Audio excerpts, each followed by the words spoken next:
자가포식은 체내 재활용 시스템이자 독소 등을 제거하는 작용을 하는데 암에 영향을 줄 뿐만 아니라 당뇨병과 같은 대사장애와 치매 같은 것과도 관련이 깊습니다. 간헐적 단식과 운동을 통해 오토파지를 활성화할 수 있고 치매도 예방할 수 있음을 알 수 있습니다.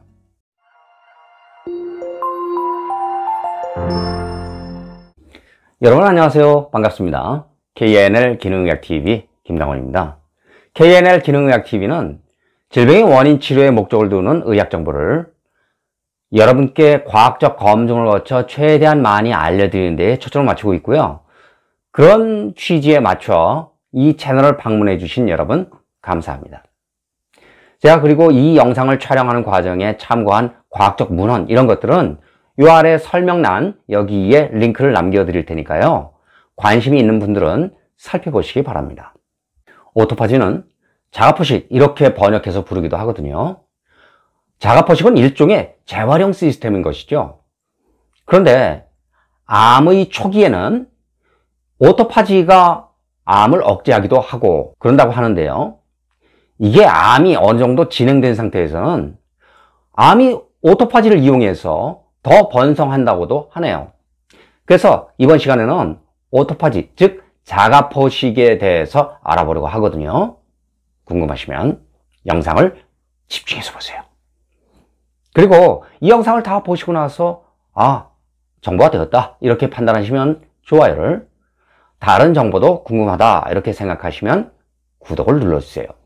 물론 알림 설정까지 해 두신다면 제가 영상을 업로드하는 즉시 확인할 수 있으니까 편리하실 겁니다.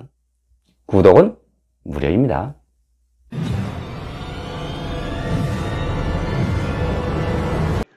분해되어야 할 세포 소기관 및 단백질 일부를 감싸면서 오토파지가 이루어지는데 자가포식 이렇게도 부릅니다. 흔히 자가포식과 세포 자멸사 즉 에팝토시스를 혼동하기도 하는데, 에팝토시스는 프로그램된 사멸로서 세포가 특정 조건을 만족하면 죽게 되는 것을 뜻하니까 분명히 다르죠. 자가포식은 일반적으로 배고픔 및 기타 압력에 대한 신체의 비선택적 반응입니다. 말이 좀 어려운데 이것은 이화작용에 속하는데 영양상 기하나 에너지 고갈과 같은 스트레스 조건에서 자가포식이 활성된다, 그런 증거가 많이 있습니다. 이화작용이라고 하는 것은 큰 분자를 작은 분자로 만드는 것입니다. 이론상 자가포식은 몇 가지가 있는데 여기서 거론하는 것은 자가포식 용해 소체 생성을 보여주는 거대 자가포식을 뜻합니다. 여기 그림을 보면은 여기에 매크로 오토파지 요게 있는데요. 요게 거대 자가포식 이렇게 얘기를 하는 것입니다. 우리가 보통 자가포식 그러면은 바로 매크로 오토파지 이것을 뜻한다 이렇게 보면 되겠습니다. 이것이 대부분 오토파지를 가리키는데 오토파지에 대해 아주 잘 알 수 있습니다. 이렇게 막을 형성하고 여기서 보면은 이렇게 이제 기본적인 세포 소기관 이런 것들이 막을 형성하면 이 안에 이렇게 들어가서 이게 이제 매크로 오토파지죠. 그러면 이렇게 분해가 이루어지는 것입니다. 막을 형성해서 오래되거나 손상된 세포 소기관을 분해한다, 그런 얘기죠.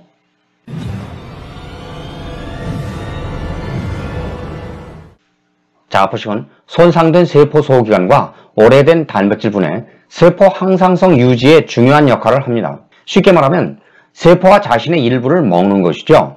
신체 내 영양분이 부족하거나 외부에서 병원균이 침투한다 이렇게 되면 스스로의 생존을 위해 내부 단백질을 재활용하는 것처럼 자기보호 방어 기전을 펼칩니다. 그렇기 때문에 쓰레기 처리라고 생각해도 됩니다. 독성 물질을 치우는 작용을 겸한 셈이죠. 또한 암 생성을 막아 예방하기도 하고 암이 어느 정도 진행된 후에는 암이 성장하는데 자가포식을 이용하기도 합니다. 자, 요 논문을 보면은 이거는 2019년도에 발표한 논문이거든요.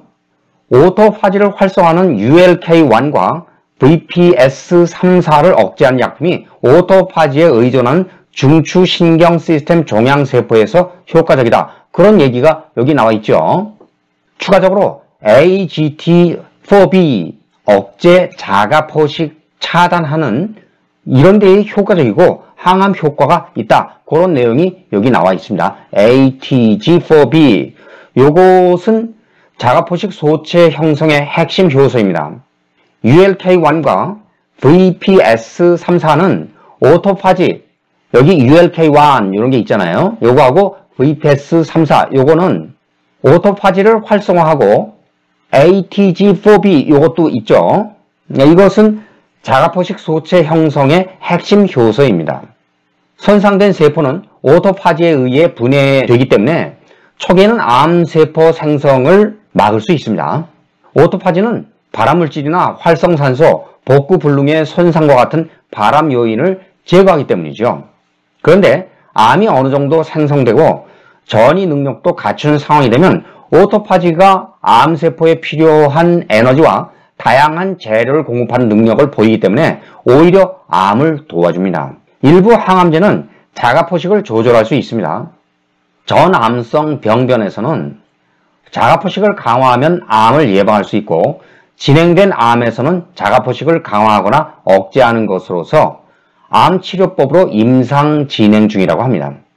자가포식을 유도하면서 종양 억제를 강화하는 방법과 상반된 방법으로는 자가포식을 억제하면서 세포 자멸서를 유도하는 것이죠. 세포 자멸사, 이거는 에팝토시스 그렇게 부른다 그랬죠. 자가포식이 세포 자멸을 유도할 수도 있고 억제할 수도 있으며 반대로 세포 자멸사가 자가포식을 억제할 수도 있다고 하니까 서로 얽히고 설켜 있네요.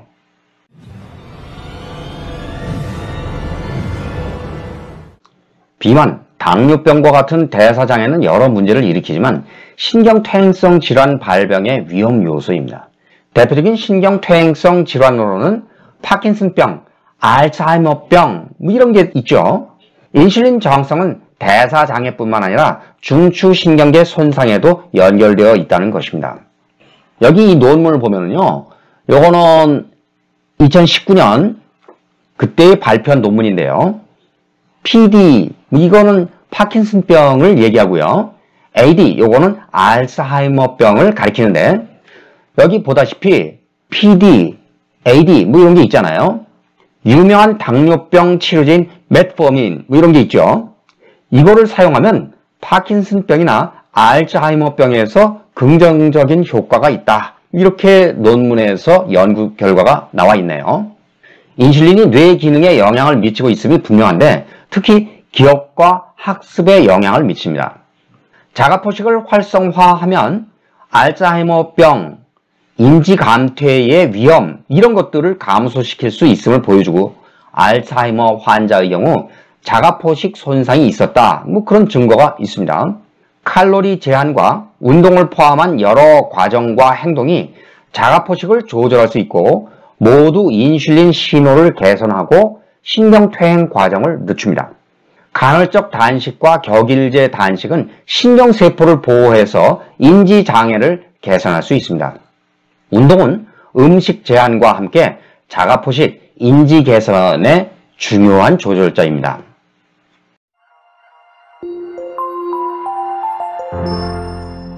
자가포식은 체내 재활용 시스템이자 독소 등을 제거하는 작용을 하는데 암에 영향을 줄 뿐만 아니라 당뇨병과 같은 대사장애와 치매 같은 것과도 관련이 깊습니다.